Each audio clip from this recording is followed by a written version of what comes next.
Chika Minute na po mga kapuso at makakasama natin ngayong Thursday Chikahan si Sparkle Star at Stars on the Floor backstage host, Lexie Gonzalez. Lexie! Thank you, Miss Vicky, and good evening mga kapuso.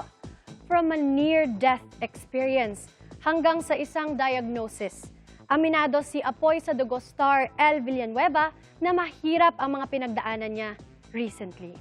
Nagsimbing wake-up call daw ang mga ito para mas ma-appreciate niya ang buhay. Ichichika yan ni Nelson Canlas.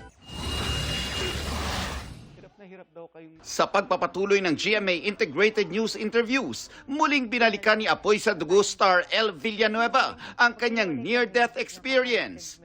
Mag-iisang taon na sa Marso mula nang mabalot ng bangungot ang dapat sana'y masayang bakasyon niya at ng boyfriend na si Derek Monasterio sa Switzerland. Habang nasa taas kasi ng Mount Titlis, dumaustos pababa si El na nakuna ng kanyang cellphone. Si Derek nagpa-picture. Sabi niya, kunan mo ako Snow Angel. Mga ganyan-ganyan siya. Sabi ko, sige. Tapos maya-maya, boosh. Dire-diretso ko pababa. Tapos foggy, wala akong makita, puro white. Tapos dire-diretso, Hindi ka niya nakita? hindi niya na ako makita. Tapos akala ko, kasi nasa pinaka-peak kami ng Mount Titlis. Wala na akong maisip na, ang naiisip ko lang, ito na ba yun? Ito na ba yun? Before mangyari yung trip na yun, nasa dark place ako. I was being ungrateful na.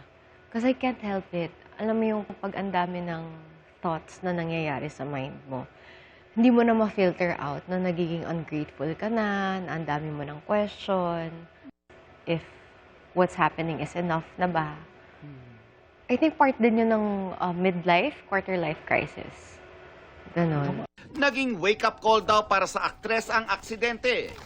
At nagpa-check din ako and then yung sinabi sa akin ng doctor was really shocking to me na hindi ko siya ma-accept. Hindi ko siya ma-accept. Care to share? Ano yun? No. Basta she said something na it was shocking for me that I am diagnosed with this. Possibly. How are you now? I'm good. Natatakot lang akong bumalik yung ganong feeling. Step by step muna. Kasi dati, masyado akong nakafocus sa isang bagay, sa career ko. So, nakakalimutan ko yung sarili ko. Totoo pala siya. That slope That slope, taught you a lot of things. yes, that slope made me realize that life itself is already a gift. Life itself is already enough. Gift siya ni God na pangalagaan mo. Tignan mo yung magagandang bagay sa paligid mo dahil madami talaga. There are many things to be grateful for. And this, in essence, is your second chance. Yes, it is my second chance, So, I guess.